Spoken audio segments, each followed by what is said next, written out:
Hey, good morning. Welcome to the 5 a.m. Mester Scrum Show. Hope you're doing well. Oh, it's a rainy, cold week here in Philadelphia. My family's sick. I would have done a show yesterday. But you know what? You make excuses for doing something like, I'll do it next. I'll do it next. There's always something going to come and drag it on. So I coach myself all the time and I mess up every once in a while. But you got to do it when you got to do it, right? I had to go to the doctors. I got my fair skin, get it checked out. You don't want to know about all that stuff, though. But I will say they froze, dried all my sunspots, and then my face wasn't looking too good. So I said, I can do it a show. But today is Wednesday. We Team Wednesday, HR Wednesday, where we talk about teaming activities, HR stuff here on the 5 a.m. Mester Scrum Show. And today I want to talk about bringing new people on your team and onboarding and having them do documentation, updating documentation. I was reading Dan Martell's book, Buy Back Your Time, and he talks about hiring people and how do you get them to be more productive quicker, right? And that's part of buying back the time. You may not think about it, but the quicker your team is up to speed and doing stuff, your new hires, the quicker you can progress. And he talks about a lot of things. So I want to talk about something I've been doing for years is encouraging my new hires to help with the documentation. So we're going to get in that today on our show, on our We Team HR Wednesday here on the 5 a.m. Mester Scrum Show, where we try to bring ideas and tips and tricks from an agile perspective in business so that you can bring value to your customer, not work so hard to bring that value to your customer and have a little fun along the way. So in his book, he talks about Dan Martell's book, Buy Back Your Time, one of his points he makes about when you hire people, how do you get people up to speed quick enough to buy back your time? You're hiring someone to help. And one of the things he talks about is have them do the documentation, have them update documentation. And I'm going to put a little more twist to it. So, and I'm going to do another show next week on HR on onboarding process. And Leila Hormozi, she talks about onboarding a lot. If you ever listen to her stuff's great from a COO, Chief Operating Officer perspective. She really does a great job. And I'm going to talk about that next week in our show. And don't forget, if you know any veterans, I am offering coaching for 6 months for 5 veterans if they would like to sign up for it. Still got a couple spots left on that one before the end of the year. And I don't know, something good to do and give back to people. Anyway, so let's talk about HR onboarding and bringing a person on the team. What do you do? HR hire somebody, they get you on the team, you're bringing them on. What are you doing? Well, and I'm going to talk more about that in the HR onboarding process. But, you sit them in front of documentation or you have them pick up a new tool or a new application or a new coding language or a new skill that maybe your team does something in a certain way and you want the new hire to understand how your team does this. Part of that involves documentation. Sometimes, and there's a notification. If you are subscribed to the 5 a.m. Mester Scrum Show, whether it be in Facebook, YouTube, or LinkedIn, you should probably get a notification that we just went live. So it's coming. Delayed, though. It took a while. But we are live. And again, if you comment, I will see the comments. One of the things that I try to get my teams to do, and sometimes managers do it, sometimes Scrum Masters, sometimes they don't, sometimes team, because as a coach, I can just kind of advise and say, why don't you do this? Because in the long run, you'll get a better, quicker, faster production, and they'll memorize stuff. We tell people all the time, well, how do you remember stuff? How do you learn stuff? Well, one, you learn by listening and watching, observing, right?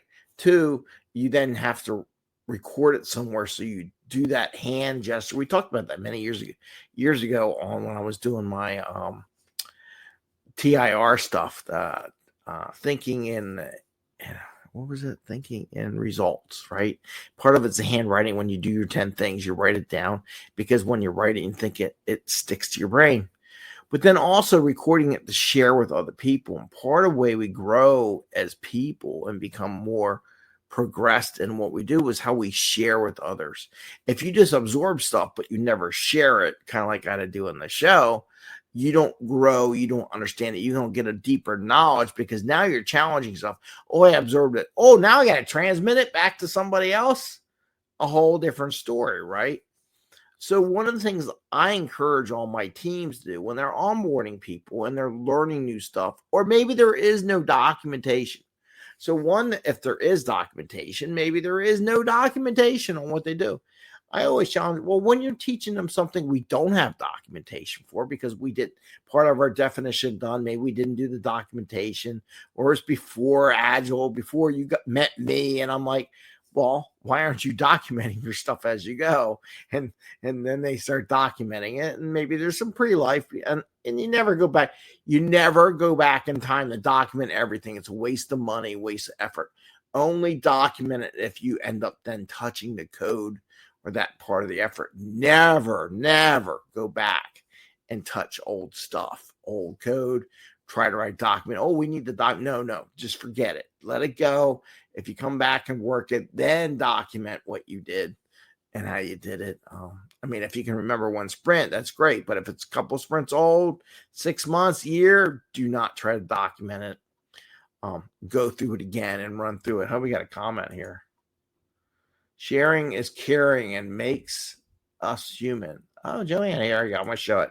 So I'm sharing her comment. I hope she doesn't mind on the show. Thanks, Jana. So I'm sharing that. Sharing is caring. Caring makes human. It's true. So that's a good point.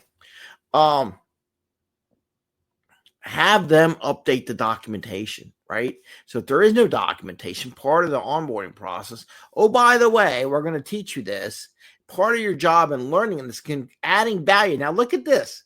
Adding value right away. I'm not waiting 6 months. I'm not waiting 3 sprints. I'm like right away.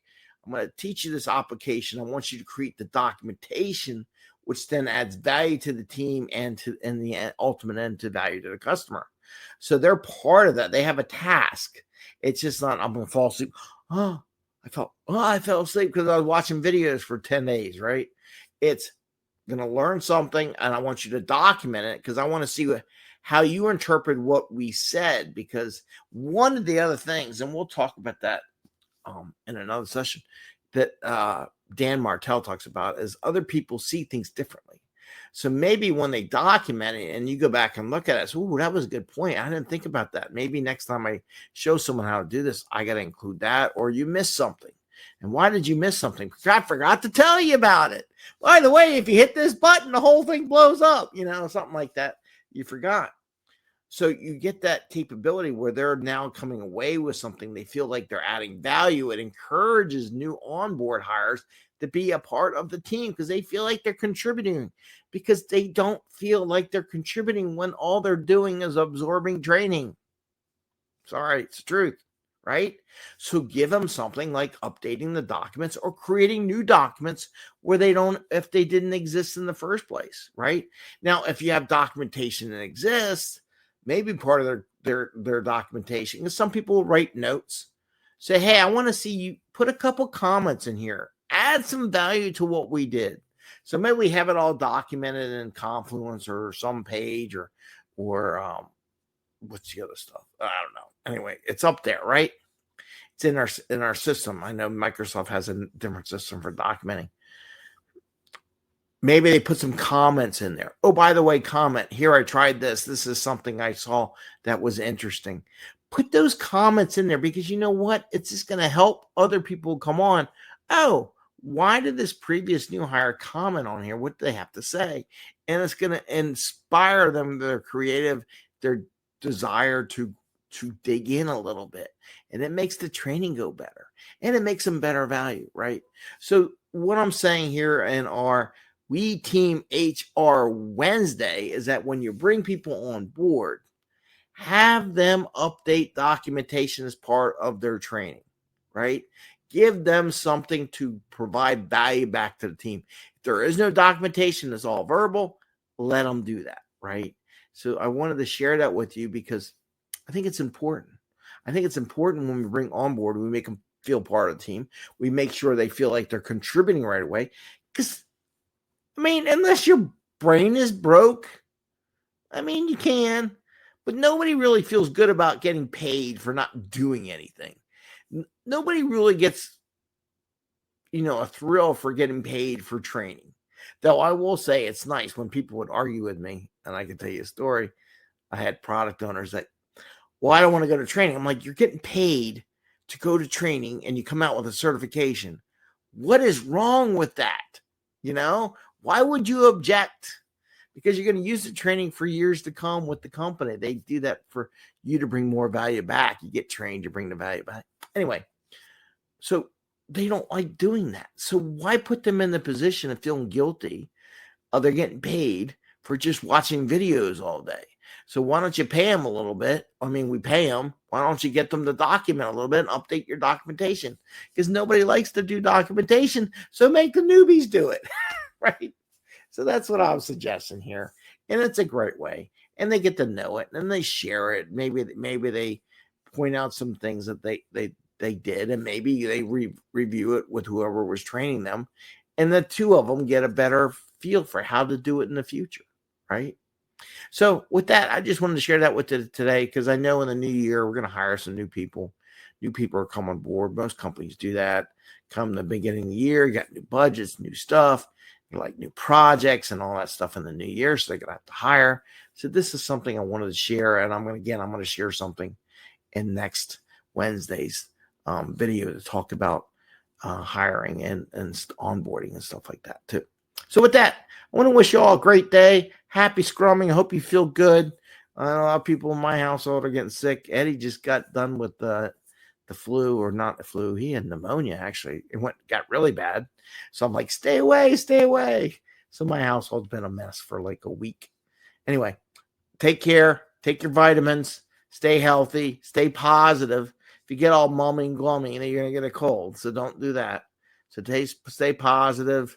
Watch a show. Have some fun. Comment. Share back with me. And don't forget, if you join our newsletter group, you have an opportunity for free access to the Slack channel. And the Slack channel for the 5 a.m. Mester Scrum Show, which I'll invite you to. Once you sign up and say, yeah, I want to be part of Slack channel, you can discuss and share with other agile people, business people and such, and get some feedback that's more than just big time social media. I'll have to tell you a story about social media with my students the other day. Whoa. Anyway, a great learning experience for me. You have a great day. Enjoy. Happy holidays. If I don't talk to you, if you don't get to see the show, hope you watch the show. Hope you subscribe so you get notifications on your phones and stuff like that we did go live. With that, wish you the best. Take care. I know I drugged on. Happy scrubbing, everyone. Happy holidays, too. Take care. Bye.